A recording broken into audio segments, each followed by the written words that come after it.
एक गांव में एक गरीब मगर मेहनती किसान रहता था। वह दिन भर खेत में मेहनत करता और शाम को थका हुआ अपने छोटे से घर वापस आता। उसकी बीवी हमेशा शिकायत करती रहती थी। एक दिन बीवी गुस्से से बोली, तुम सारा दिन मेहनत करते हो, फिर भी हमारे पास कुछ नहीं, हमें अमीर बनना चाहिए।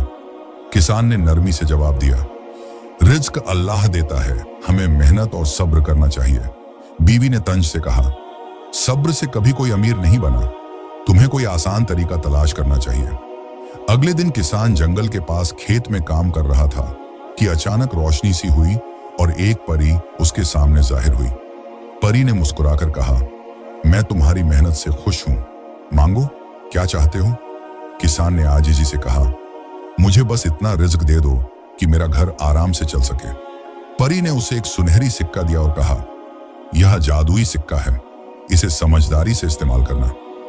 किसान खुशी से घर आया और बीवी को सिक्का दिखाया। बीवी की आंखें चमक उठी। वह बोली, सिर्फ एक सिक्का? वापस जाओ और परी से कहो हमें 100 सिक्के दे। किसान ने कहा, लालच अच्छी चीज नहीं होती, मगर बीवी ने जिद की। आखिरकार किसान दोबारा जंगल गया।